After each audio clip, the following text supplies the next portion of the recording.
네, 제 인생에서 잊을 수 없는 환대를 받았던 기억이 한 번 있습니다. 언제냐면 제가 군에 입대하고 나서 얼마 되지 않았을 때입니다. 제 4월 말쯤에 저희가 입대를 해서 3월 말에 입대를 해서 한 3, 4개월 훈련을 받고 7월에 이제 임관을 해서 부대에 배치를 받았습니다.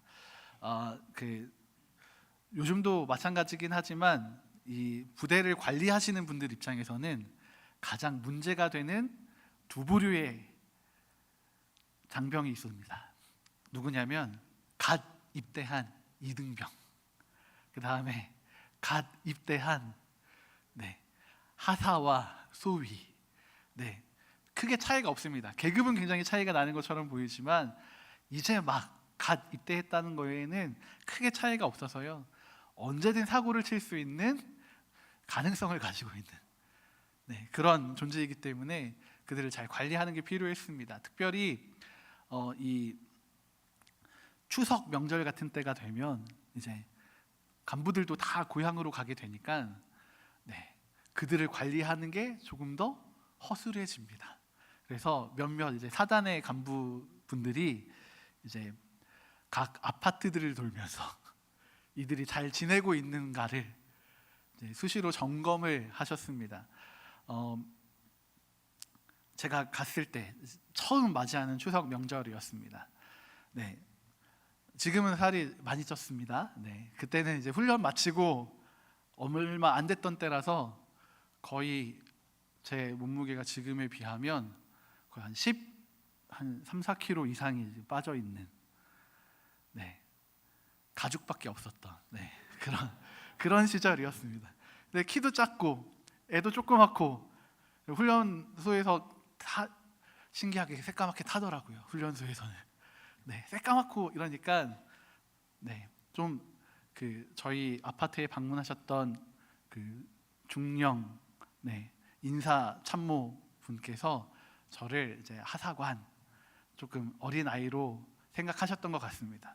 그래서 저는 사실 이제 부대 행사나 있을 때 많이 뵙기 때문에 인사 참모님이신 걸 알고 뵙자마자, 문이 열리자마자 충성을 때려 박았습니다. 그랬더니 군기가 딱 바짝 들어있는 모습을 보시니까 너무 한박 웃음을 지으시면서 너무 행복해 하시면서 어머 너는 누구니 하시면서 제 볼을 이렇게 이렇게 하시면서 어휴 너는 누구니 이렇게 하시는 거예요. 그래서 저는 어디 여단 군종 목사입니다. 그랬더니 아이고 목사님 바로 이렇게 그때 그 인사참모님의 그 환한 미소를 잊을 수가 없는데 바로 그 다음에 아이고 목사님 하시는 그 모습도 잊을 수가 없습니다. 근데 제 평생에 그런 환대를 받아본 적이 없었던 것 같습니다. 어떤 남자분이 저에게 이렇게 볼을 꼬집어 주면서 환한 미소를 지으며 환대를 해주시겠습니까? 저는 그 기억이 너무 많이 남아 있습니다. 그런데 이 인사참모님이 제가 목사라는 사실을 아시자마자 갑자기 손이 공손해지시고 나이는 제가 한참 어린데도 저에 대한 태도가 바뀌시는 것을 제가 보았습니다. 저는 단지 제가 목사기 때문에 이런 일이 물론 제가 목사기 때문에 이런 일이 일어났습니다.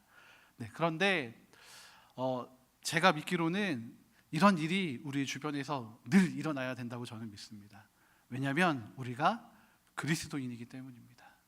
그리스도의 형상을 가지고 있는 사람들이기 때문입니다.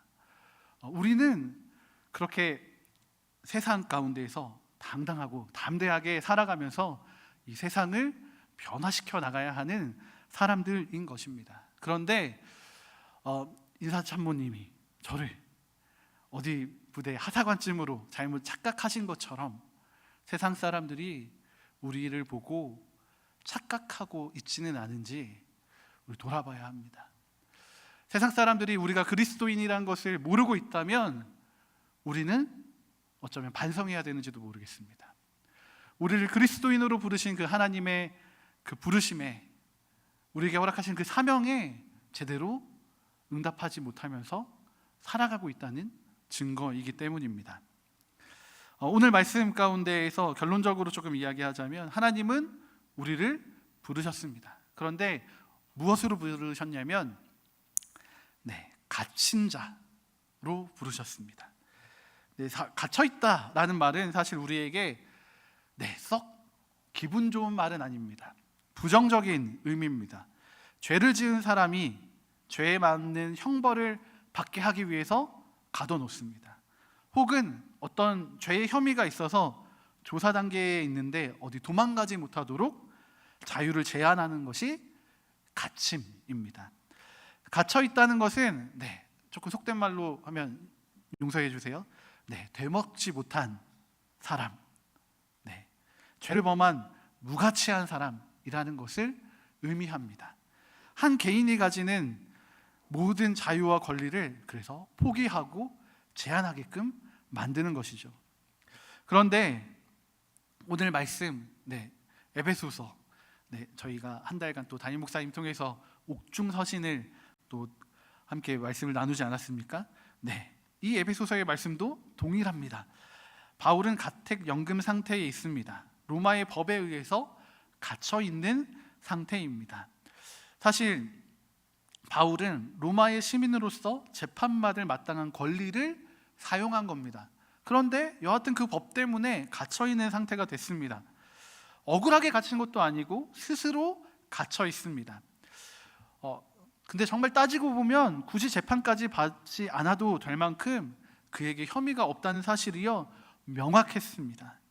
그런데 그럼에도 불구하고 굳이 이 바울이 갇힘을 선택한 이유는 그렇게라도 해서 하나님 나라의 복음을 한 번 더 이야기할 수 있는 기회를 얻고자 했던 것입니다. 그는 자신의 갇힘으로 말미암아서 그리스도에게 유익이 되는 길을 선택했습니다. 굳이 어려운 길을 가지 않아도 되는 바울이었지만 그는 자신을 부르신 하나님을 기억하고 있습니다.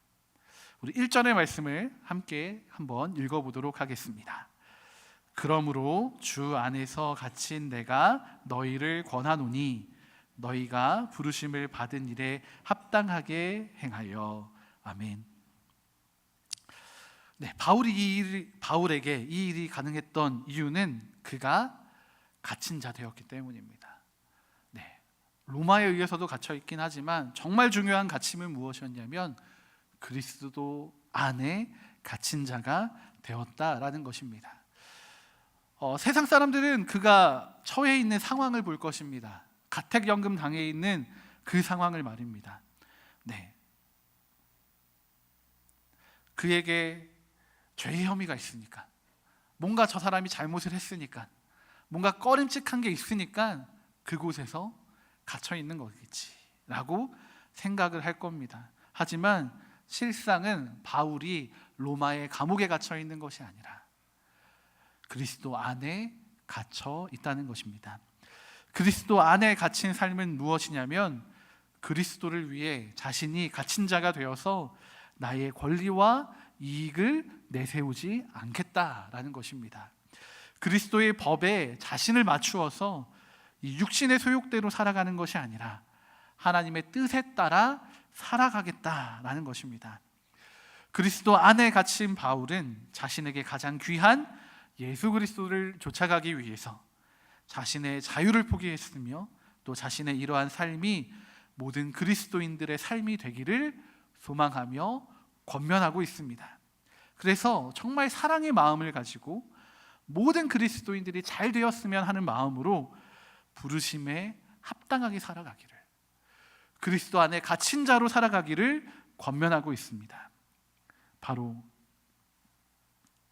이 그리스도 안에 갇힌 자로서의 부르심이 우리에게도 주어져 있습니다.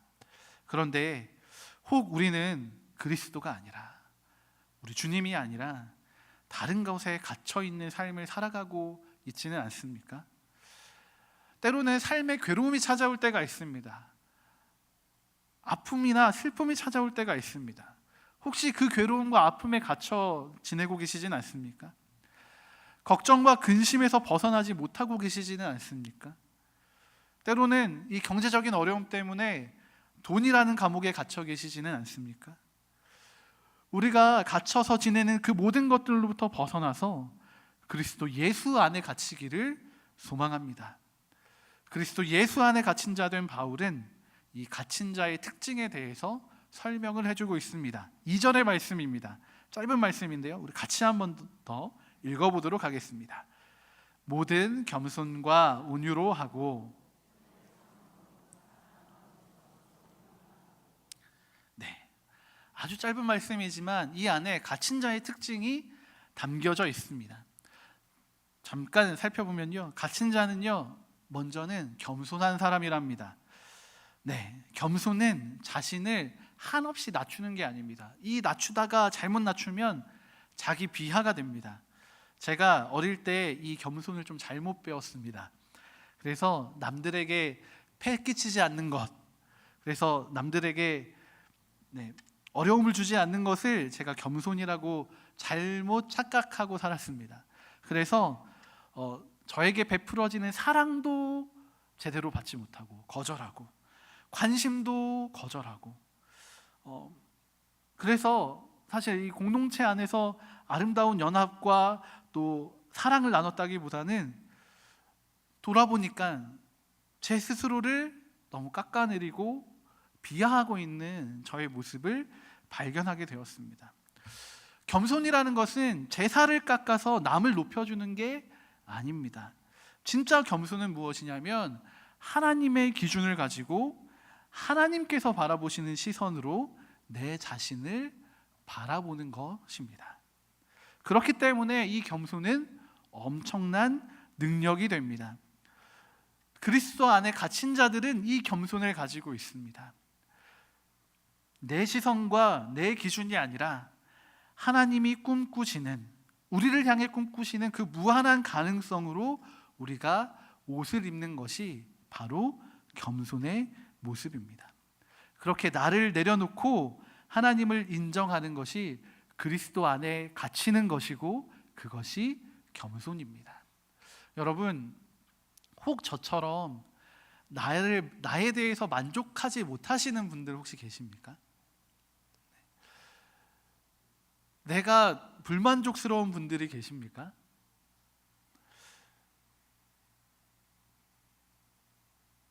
나는 나를 불만족스럽게 여길지 모르지만 하나님은 나를 사랑하십니다. 내 지금 있는 모습 그대로도 충분하다 말씀하십니다. 이것을 인정하는 것, 이렇게 생각하시는 하나님의 그 마음을 믿음으로 받아들이는 것, 이것이 겸손의 출발이고 그리스도 안에 갇힌 자가 되는 것입니다.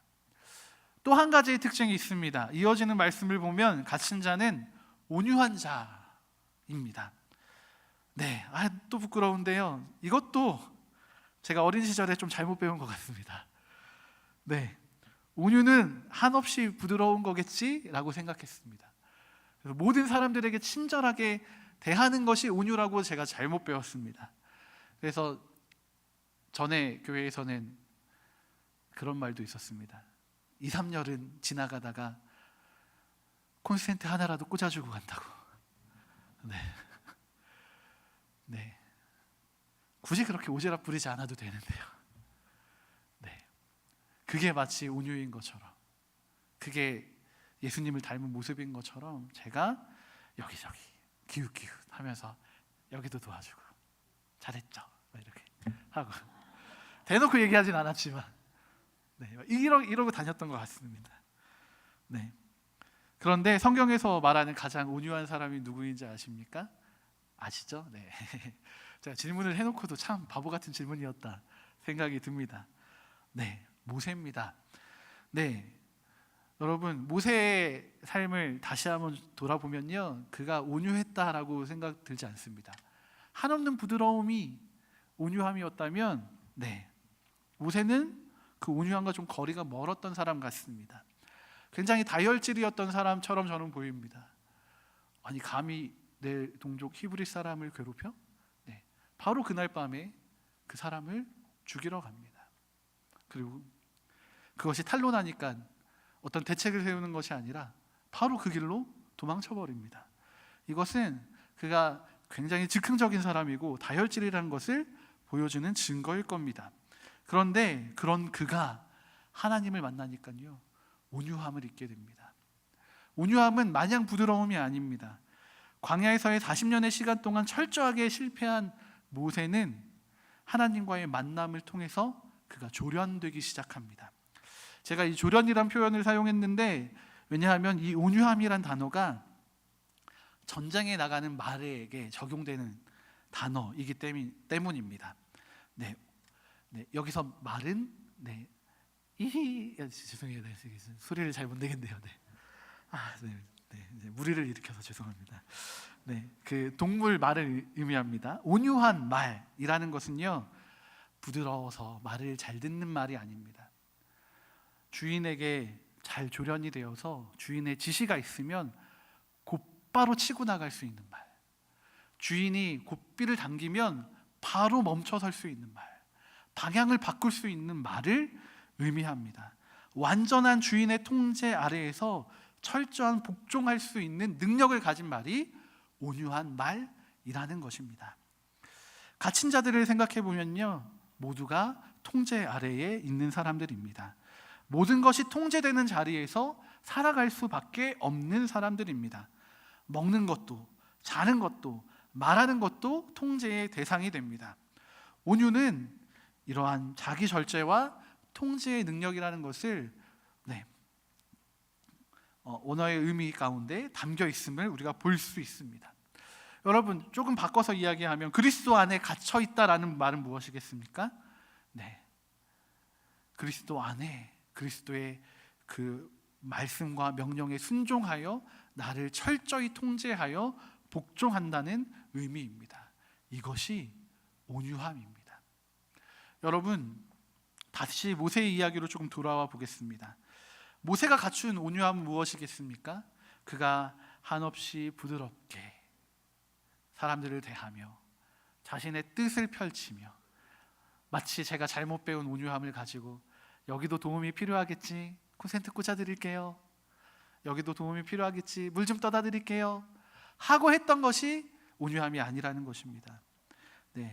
하나님의 뜻을 구하고 하나님의 뜻에 따라가는 결단력과 용기가 있는 삶이 바로 온유함이라는 것입니다. 부드러움 가운데에서도 하나님의 명령에 대한 철저한 복종과 순종을 통해서 모세는 지면의 모든 이들보다 온유한 사람이 되었던 것입니다. 갇힌 자는 이렇게 온유한 사람인 것을 기억하시기 바랍니다. 한 가지만 더 살펴보겠습니다. 갇힌 자의 특징 한 가지는 또 무엇이냐면 오래 참는 것입니다. 또 부끄럽습니다. 이 오래 참음도 잘못 배운 것 같습니다. 제가 좀 참아봤거든요. 참아봤습니다. 그런데 참다 보니까 제 안에 어떤 마음이 드는지 아십니까? 하나님, 이 정도 참았으면 이제 좀 빨리 응답해 주실만 한데, 오래 참음인데 오래는 빼버리고 참음만 하다가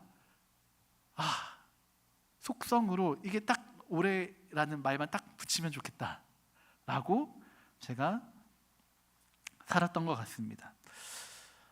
오래 참음은 속히 얻어질 수 없습니다. 그래서 우리가 참 많이 어렵습니다. 저처럼 오래 참음도 속성으로 얻고 싶습니다. 이렇게 탁 치면 짠 하고 이제 오래 참음이 열매가 딱 맺히면 참 좋겠는데 그렇게 만들어지지 않습니다. 오래 참음은 진짜로 오래 참는 시간이 필요합니다. 하나님의 계획이 내 뜻처럼 안 되더라도, 내 눈에 좀 못마땅하더라도, 지금이 정말 나에게 완벽한 타이밍인데 왜 하나님이 일 안 하시지? 나 이때를 위해서 준비된 것 같은데 왜 하나님이 역사하지 않으시지? 말씀하지 않으시지? 일하지 않으시지? 그렇게 하나님이 못마땅해 보이는 순간이 오더라도 하나님을 향해서 온전한 신뢰를 가지고 살아가는 것이 바로 오래 참음입니다. 갇힌 자들에게는 이 오래 참음이 있을 수밖에 없습니다. 왜냐하면 그들이 갇힌 자들이 나가고 싶다고 내보내주지 않기 때문입니다. 이쯤이면 나는 다 죗값을 치른 것 같다라고 생각하더라도 정해진 그 시간이 차지 않으면, 그 시간이 다 되지 않으면 그는 풀려날 수가 없는 것입니다. 갇힌 자의 특징은 이 오래 참음을 이루어 가야 하는 사람입니다. 여러분 혹시 지금도 오래 참고 계십니까? 네. 그렇다고 해서 하나님의 응답이 속히 나타나지 않을 수도 있습니다. 성경을 보면 이 오래 참음은 정말 오래 참아야 응답이 있었습니다. 아브라함은 몇 년 참았을까요? 75세에 길을 떠났지만 100세가 되어서야 아들을 이삭을 얻게 됩니다. 모세는 히브리 민족을 구원하겠다라고 마음을 먹고 난 후에 몇 년을 광야 가운데서 기다려야 했습니까? 40년을 또 기다려야 했습니다. 더 심한 사람도 있습니다. 노아는 방주를 만들라고 하셨던 그 500세의 하나님의 말씀을 듣고 언제까지 기다려야 했습니까? 600세까지 100년이란 시간을 기다려야 했습니다. 오래 참음은 단순한 참음이 아닙니다. 그냥 참기라면 못 견뎠을 겁니다. 하나님의 역사가 나타나는 때와 방법을 우리가 온전히 인정하고 잠잠히 기다리는 것이 바로 오래 참음입니다. 이것이 그리스도 안에서 갇힌 자가 가지는 특징이라고 할 수 있습니다. 바로 이러한 성품들이, 이러한 모습들이 우리의 삶에 열매 맺어 나타나기 시작할 때 비로소 우리 안에는 놀라운 변화가 생기기 시작하는데, 그것은 무엇이냐면 바로 하나됨입니다. 하나님은 우리가 그리스도 안에서 갇힌 자가 되기를 원하십니다. 우리 안에 정말 온유와 겸손과 오래 참음으로 아름다운 열매를 맺기 원하십니다.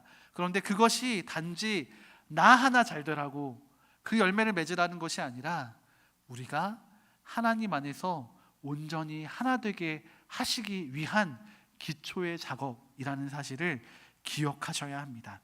이 하나됨은 오직 그리스도 예수 안에만 있습니다. 억지로 묶어 놓는다고 해서 이것은 묶어지지가 않습니다.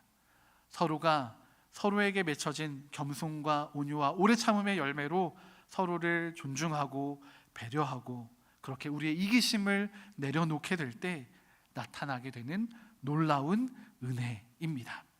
3절과 4절의 말씀을 우리가 마지막으로 한번 읽어보겠습니다. 함께 읽겠습니다. 평안에 매는 줄로 성령이 하나 되게 하신 것을 힘써 지키라. 몸이 하나요 성령도 한 분이시니.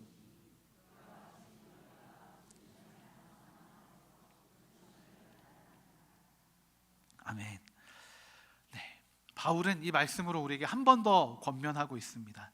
그리스도 안에 갇힌 자가 되어라. 이것이 우리의 부르심이다 라고 권면하면서 더불어서 이 은혜로 얻어진 하나됨을 힘써 지켜나가기를 요청합니다.